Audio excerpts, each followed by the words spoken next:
Chers amis, vous vous souvenez qu'Emmanuel Marzin, notre pasteur, dimanche dernier, nous a rappelé de façon très convaincante que nous étions ministres de la réconciliation. Et qu'à ce titre, nos contemporains, bien qu'ils n'aient pas ce mot en tête, attendaient des chrétiens qu'ils soient des pros du pardon. Je choisis ce matin de poursuivre sa réflexion en prenant le temps de méditer avec vous un magnifique exemple de pardon donné par notre Sauveur lui-même. Après sa résurrection, souvenez-vous, il retrouve ses disciples au bord du lac de Tibériade et il se fait reconnaître en renouvelant le tout premier miracle qu'il a fait pour les appeler, les disciples, à savoir la pêche miraculeuse. Il va donc rencontrer à cette occasion celui qui l'a renié 3 fois. Comment va-t-il s'y prendre ? Va-t-il simplement ignorer cet épisode ou bien en reparler ? Je vous invite à écouter ce que le texte de l'Évangile de Jean au chapitre 21 nous dit à ce propos, à partir du verset 15. Évangile de Jean, chapitre 21, à partir du verset 15.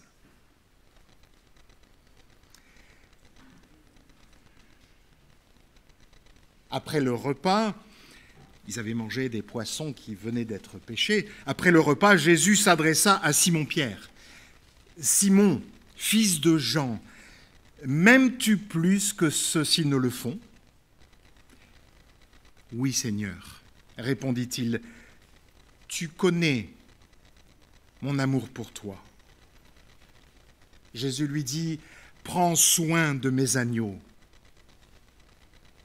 Puis il lui demanda une deuxième fois, « Simon, fils de Jean, m'aimes-tu » ? « Oui, Seigneur, lui répondit Simon, tu connais mon amour pour toi. » Jésus lui dit, « Nourris mes brebis. » Jésus lui demanda une troisième fois, « Simon, fils de Jean, as-tu de l'amour pour moi ?»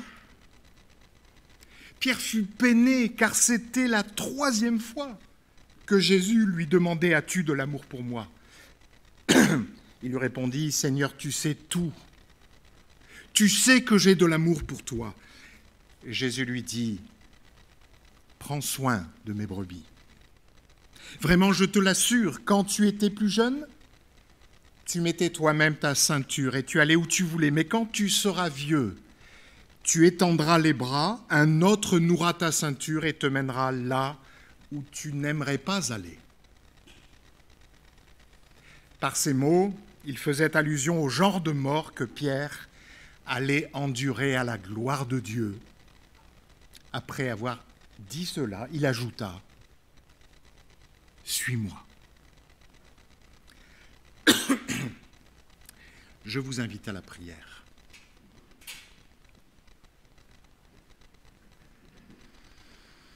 Que ta parole inspirée par l'Esprit fasse son chemin dans nos cœurs et que nous te laissions toute la place pour marcher en nouveauté de vie, Seigneur. C'est notre prière en Jésus. Amen. Vous vous souvenez que sur la croix, Jésus a fait cette surprenante et magnifique prière, « Père, pardonne-leur, car ils ne savent pas ce qu'ils font. » Les mains et les pieds déchirés par les clous, le souffle coupé par sa position sur la croix, l'âme abattue par la terrible condamnation, le crucifié a trouvé la force de plaider la cause de ses bourreaux. Pouvait-il donner un message plus explicite quant à son œuvre et à sa mort ? C'est bien pour le pardon et pour la vie des hommes que Jésus est venu, qu'il s'est donné. Alors se pourrait-il que ressuscité dans ce temps qui le sépare de son ascension vers le Père, et où il apparaît plusieurs fois aux siens, se pourrait-il qu'il donne un nouveau signe de cette volonté de pardon.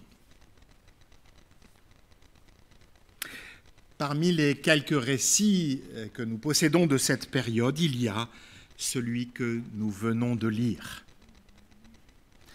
Je gage, mes amis, qu'il est non seulement indispensable à notre édification, pour mieux connaître et aimer le Seigneur, mais qu'il est aussi nécessaire à notre sanctification, pour mieux pratiquer le pardon à l'égard de ceux qui nous ont offensés.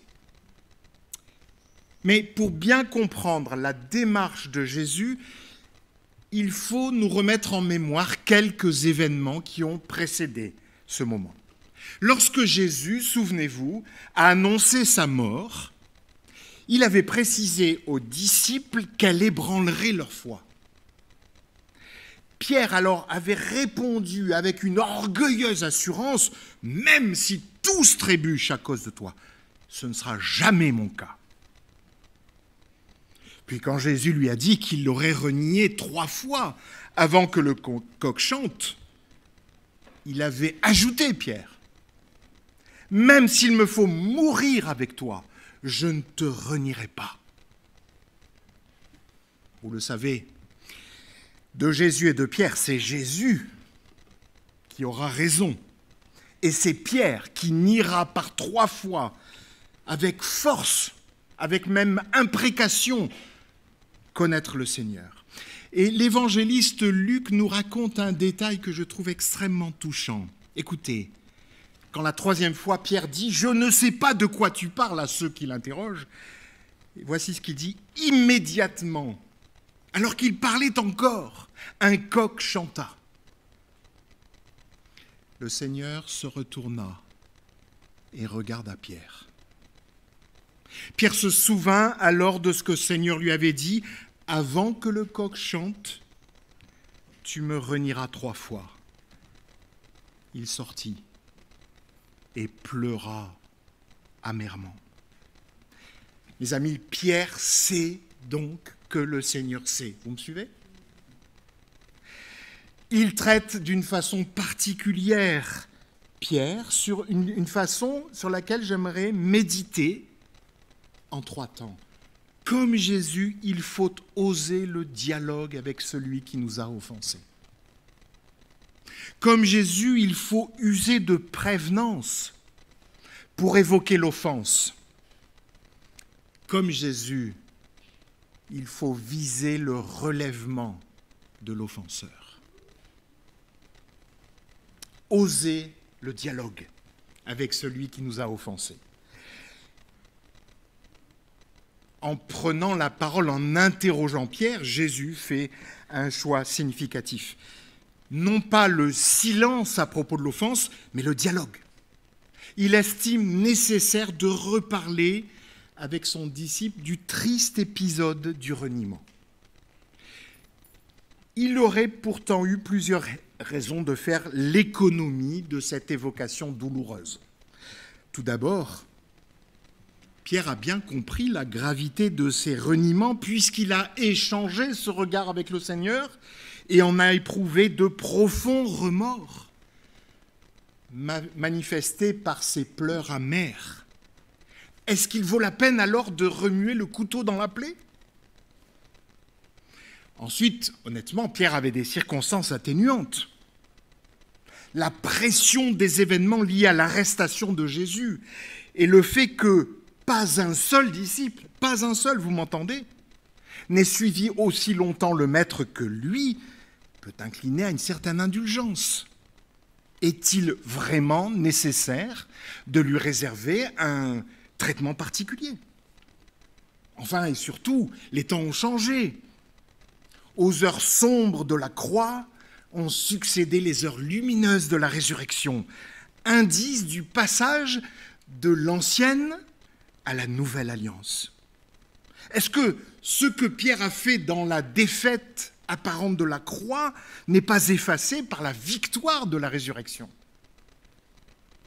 Pour le dire autrement, en termes juridiques, n'y aurait-il pas prescription pour son crime de trahison? Eh bien, en lui posant 3 fois la question, Simon, fils de Jean, m'aimes-tu? Jésus affirme que non, la dette n'a pas été effacée. Et que oui, il fallait remuer le couteau dans la plaie. Sa mort et sa résurrection n'ont annulé ni la responsabilité de Pierre dans son acte de reniement, ni son besoin d'un pardon personnel. Et la portée de cette nouvelle est très importante. Mes amis, cela signifie que le pardon offert à la croix n'est pas un pardon automatique qui prendrait effet contre la volonté de l'homme. C'est un appel à prendre douloureusement la mesure du mal commis et à accueillir simplement le pardon promis pour marcher en nouveauté de vie. Nul n'est sauvé, n'est pardonné par devers lui, et nul n'est sauvé contre son gré. Deuxièmement, l'offre du pardon passe donc par le dialogue, c'est-à-dire par la reconnaissance de la responsabilité humaine dans le péché.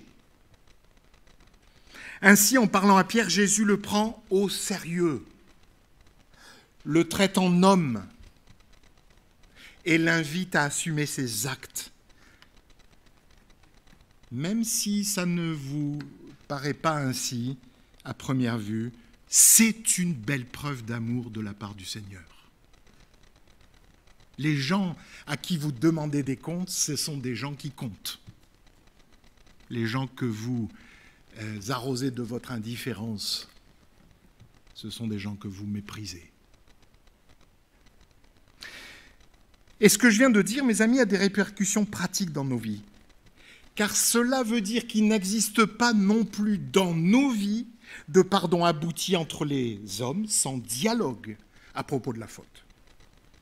Or, vous savez, nous sommes des champions de la reprise des relations rompues par le péché, par l'offense, sans évocation des torts commis. Chez nous, on ne parle pas des choses qui fâchent. Et il y a tant de familles dans lesquelles on n'évoque jamais l'offense, et donc il n'y a jamais de pardon. Et de temps en temps, ça ressort. Vous savez, les vieux dossiers. Il faut oser le dialogue, comme Jésus l'a fait avec Pierre, pour traiter le mal à sa racine et se donner une chance d'effacer par le pardon les torts commis. La démarche n'est pas facile. Si vous voulez être tranquille, fuyez. Si vous voulez obéir au Seigneur, faites front. Je ne vous promets pas que ce sera simple. Mais vous savez, la croix ne l'a pas été pour Jésus. Et surtout, l'Évangile exige que nous soyons ces ministres de la réconciliation dont nous parlait Emmanuel la semaine dernière. Alors, osez le dialogue, mais usez de prévenance pour évoquer l'offense. Ce qui frappe dans notre passage, c'est qu'à aucun moment, Jésus, je ne sais pas si vous l'avez remarqué, à aucun moment, il n'évoque le reniement de Pierre. À aucun moment, il lui dit « Dis donc, Pierre, viens ici qu'on règle nos comptes. Tu as renié 3 fois. » Jamais il ne dit ça. Ce qui ne veut pas dire qu'il n'en parle pas, mais qu'il aborde le sujet avec un tact admirable. Pour le dire autrement, Jésus ose dialoguer, mais il ne cherche pas à régler ses comptes. Le premier indice de ce tact, c'est que Jésus n'entreprend pas Pierre lors de la toute première rencontre après la résurrection. Effectivement, nous ne l'avons pas lu, mais au verset 14, il est dit ceci, « C'était déjà la 3e fois que Jésus se montrait à ses disciples depuis qu'il était ressuscité. » Il ne s'est donc pas précipité, notre Sauveur. Deuxième indice de ce tact, c'est la manière dont Jésus reprend Pierre, sans agressivité. Son discours, vous le remarquerez, ne contient aucune accusation. Il ne fait que s'assurer de l'amour de son disciple pour lui et l'appelle discrètement à la repentance. Mais il ne lui dit pas « repens-toi ». Même si les mots ne sont pas utilisés, Pierre comprend très clairement le message. C'est pourquoi, à mon sens, à la troisième question, il est peiné. Il n'est pas peiné, à mon avis, par l'insistance du Seigneur, mais tout d'un coup, il prend conscience par cette insistance que Jésus fait référence au triple reniement. La tristesse de Pierre, c'est celle du pécheur qui prend conscience de l'importance de la blessure qu'il a infligée à son Sauveur et qui s'en repent. Mais notez qu'au tact, Jésus ajoute la précision pour qu'il ne reste aucun doute dans l'esprit de l'apôtre. Je vous ferai remarquer que Jésus interpelle Pierre devant tous les autres disciples. Vous allez me dire, c'est un peu gonflé. Oui, mais ça correspond exactement à ce qu'a fait Pierre. Pierre s'est prétendu meilleur qu'eux devant eux et les a entraînés dans son orgueil. Matthieu, dans l'Évangile, précise, après l'affirmation « Même s'il faut mourir avec toi, je ne te renierai pas », et tous les disciples dirent la même chose. Donc il les a entraînés dans cette arrogance. C'est pourquoi Jésus ouvre le dialogue par cette question très précise. « Simon, fils de Jonas ou de Jean, m'aimes-tu plus que ne le font ceux-ci » c'est-à-dire les disciples qui sont là. Il veut vérifier que Pierre a bien compris la leçon, qu'il n'a plus besoin de se comparer aux autres pour se grandir. Jacques Buchol, qui a écrit un livre très intéressant, Le pardon et l'oubli, sur le sujet, dit avec raison « Qui aime réellement n'aime pas plus qu'un autre, mais aime seulement ». Vous savez, mes amis, une épouse est rarement convaincue ou rassurée par son mari qui s'évertue à lui montrer qu'il est plutôt meilleur conjoint que les autres. Parce que ce qu'elle veut, c'est se sentir aimée, pas se savoir moins mal aimée que les autres. Vous me suivez ? Eh bien, Pierre répond avec une nouvelle humilité au Seigneur. Ensuite, Jésus renouvelle sa question sans plus faire mention de la comparaison avec les autres disciples. « Simon, fils de Jean, m'aimes-tu » Il vérifie que l'apôtre ne garde pas au fond de lui une trop haute opinion. Et Jacques Buchol dit avec raison, qui aime réellement n'aime jamais parfaitement, mais apprend à aimer.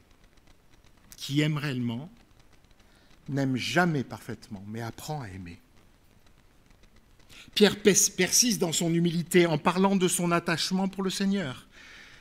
Il semble guéri du besoin de plaire et de s'affirmer.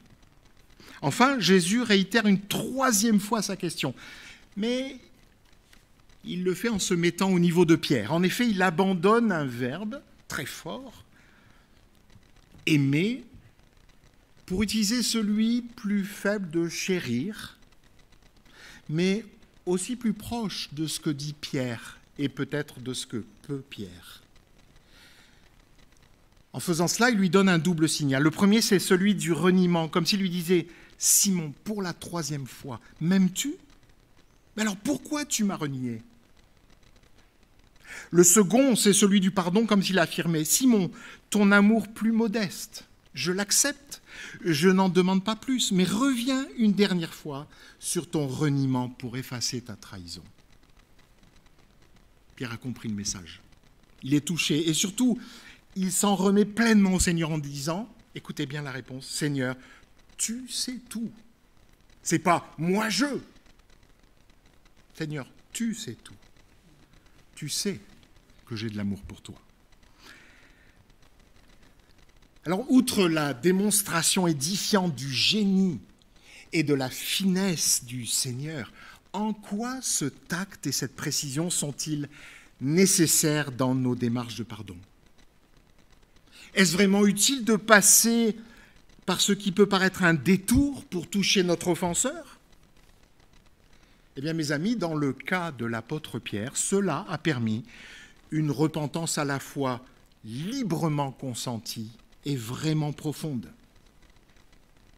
En effet, des stratégies plus directes peuvent tourner à l'affrontement et produire parfois des repentances forcées et superficielles. Il en est de même des offres du pardon qui prennent la voie du chantage spirituel à peine voilé. Si tu te mets à genoux devant moi, au propre ou au figuré, alors je consentirai peut-être à te pardonner. Quand je suis devenu jeune pasteur, je suis arrivé dans une situation un peu tendue. Figurez-vous que les anciens avaient travaillé d'arrache-pied pour mettre la maison, équiper la maison que nous allions occuper avec ma femme. Et vous savez comment c'est, pression, chantier, ils ont fini par se disputer. Surtout, il y en a l'un d'eux qui n'a pas aimé ce qu'a fait l'autre, et il a arraché toute la plomberie qu'il avait installée. Or, celui qui l'avait installé était un professionnel. Vous imaginez l'ambiance. Eh bien, le responsable de l'Église a fait une chose tout à fait malheureuse.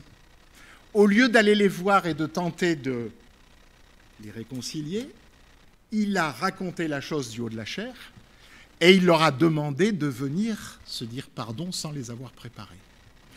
Que s'est-il passé à votre avis? Ah ben ils sont montés sur l'estrade. Mais ils ont consenti au pardon en grinçant des dents et du bout des lèvres. Les démarches de pardon, mes amis, méritent finesse et sagesse. Toute la question est de savoir comment y parvenir. Et j'arrive là à la dernière partie de ma méditation. Il faut viser le relèvement de l'offenseur. Car il y a encore quelque chose que nous n'avons pas remarqué dans les propos de Jésus, c'est sa volonté de relever Pierre.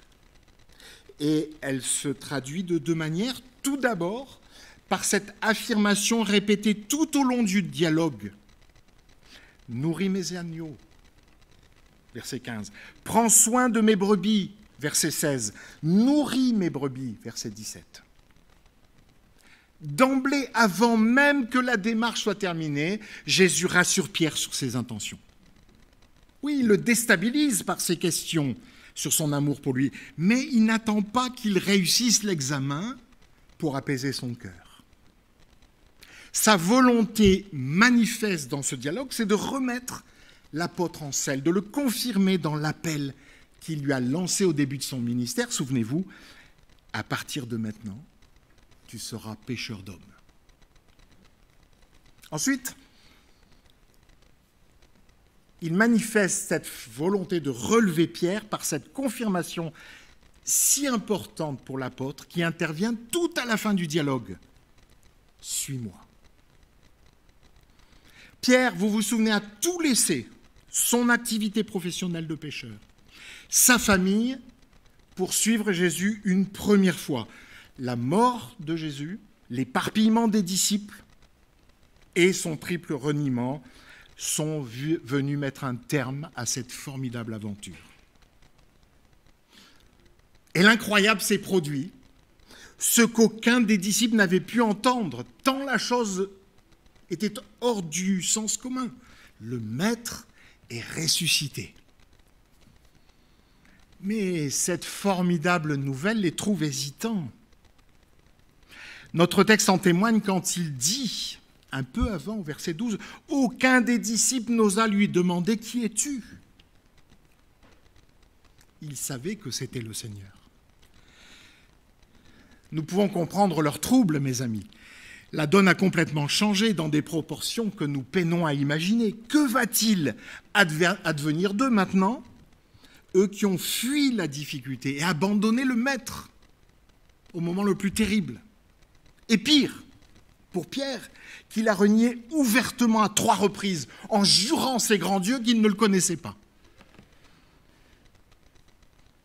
Le « suis-moi » du Seigneur qu'ils aiment, adressée à Pierre, vaut tout l'or du monde et les concerne tous. Si Jésus remet en marche à sa suite le plus coupable d'entre eux, alors tous peuvent se remettre en route et vivre dans la proximité du ressuscité. Mes amis, nous ne pouvons pas exagérer l'importance de ces deux mots. Suis-moi. Parce qu'au fond, plus que servir le maître en prenant soin de ses brebis, c'est sa confiance à nouveau accordée, c'est son amour retrouvé qui compte pour affronter les difficultés et de la vie et du ministère. Et finalement, voyez-vous, c'est dans cette volonté de relever l'offenseur que se trouve le secret de la démarche du pardon. Si le Seigneur s'approche de Pierre sans agressivité, s'il arrive à évoquer son reniement sans chercher à régler ses comptes, c'est non seulement parce qu'il est sans péché, mais c'est aussi parce qu'il veut le bien de Pierre. Il veut le relever, il veut le rétablir dans le ministère qu'il lui a confié. Eh bien, mes amis, c'est dans cette volonté de relever notre offenseur, de rétablir une pleine relation avec lui, que nous trouverons la clé d'une démarche de pardon véritable. Or, j'entends trop souvent les chrétiens dire « je lui ai pardonné, mais c'est fini, nous n'aurons plus de relation ». Il me dit « mais qu'est-ce que ça veut dire ?» Vous savez, il ne servirait à rien d'acquérir une technique de communication qui allie tact et précision à l'image de Jésus pour approcher celui qui nous a fait du mal. Car si nous n'avons pas un profond désir de vouloir le bien de cette personne, notre discours restera creux.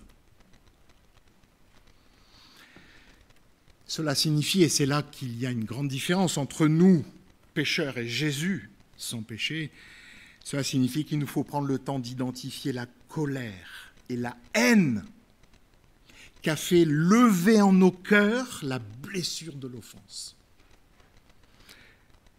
Les identifier pour pouvoir les remettre à Dieu dans la prière et pour pouvoir approcher notre offenseur délivré du besoin de nous venger sous couvert d'une démarche de pardon à laquelle, en fait, nous ne sommes pas prêts.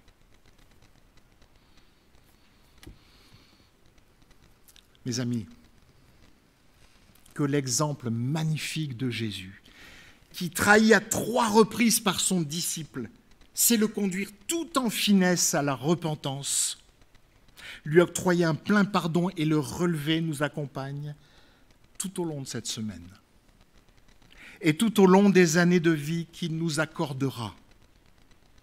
Il n'est pas de tâche spirituelle plus urgente que celle de pardonner à ceux qui nous ont offensés. Comme nous le rappelle la prière que Jésus nous a enseignée. Pardonne-nous nos offenses comme nous pardonnons à ceux qui nous ont offensés. C'est terriblement engageant, cette prière. Prenons le temps de remettre à Dieu la colère et la haine qu'a fait surgir en nous l'offense subie. Demandons au Saint-Esprit de nous donner de vouloir le bien de notre offenseur. Et alors ? Mais alors seulement osons le dialogue avec celui qui nous a fait du tort. Et nous verrons des miracles s'accomplir. Permettez-moi de vous dire que tous ne voudront pas du pardon que vous serez prêts à leur offrir. Et vous ne pourrez pas faire plus pour eux. Mais avec ceux qui accueilleront votre pardon, vous aurez la joie de voir de nouvelles relations s'établir pour la gloire de Dieu. Mais encore une chose, n'oublions pas que quand nous sommes offensés, nous devenons très facilement offenseurs à notre tour. Parce que souvent, ce qui nous blesse nous pousse à blesser les autres. Entrons donc dans toute démarche de pardon avec humilité, prêts à entendre que nous n'avons pas tout à fait été sans péché dans la relation. Le pardon est un passage obligé si nous voulons aimer comme le Seigneur nous le commande. Le ministère de la réconciliation qui nous a été confié passe par l'exercice constant du pardon offert et du pardon accueilli. Alors j'aimerais vous lancer un défi. Depuis combien de temps l'exercice du pardon n'a-t-il pas été présent dans votre existence ou dans l'existence de l'Église? Si vous me répondez que ça fait très longtemps parce que tout va très bien chez vous, permettez-moi juste d'en douter un peu. Si vous me dites que dans l'Église, c'est le paradis sur la terre, alors il y a peut-être deux explications. L'une, c'est que vous ne vous voyez jamais. Alors évidemment, il n'y a pas beaucoup d'occasions de se blesser. Ou alors vous refaites l'histoire. Et si nous prenions le temps, maintenant, dans la prière, silencieuse ou publique, de reconnaître devant le Seigneur que nous avons besoin de sa grâce, que nous sommes blessés, que nous avons blessé. Parfois, des gens me disent « Mais qu'est-ce qu'il faudrait pour que ma vie change ou que l'Église aille mieux ?» Commencez par le pardon. Vous verrez des choses changer. J'en suis sûr. Je vous invite à un temps de méditation. Si vous vous sentez libre de prier, faites-le. Mais sinon, dans votre cœur, c'est sûr, dites au Seigneur tout ce qui concerne cette question si essentielle à notre marche en nouveauté de vie. Amen.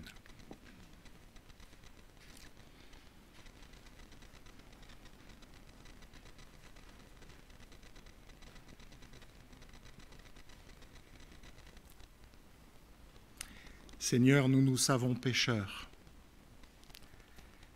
et nous sommes tellement reconnaissants que tu nous aies offert ton pardon. Mais parce que le péché nous colle à la peau, il nous arrive bien souvent de blesser, de refuser notre pardon, de cultiver du ressentiment. Pardonne cette dureté qui nous caractérise. Et viens à notre secours par l'Esprit que tu fais habiter en nous. Je te prie qu'en ces temps particuliers, nous puissions rentrer en nous-mêmes, penser à ces relations familiales brisées, à ces amitiés peut-être défaites, à ces pointes de ressentiment qui nous habitent. Accorde-nous de placer ces choses devant toi et donne-nous le courage d'agir comme tu l'attends de nous, en disciples. C'est en Jésus que nous te prions. Amen.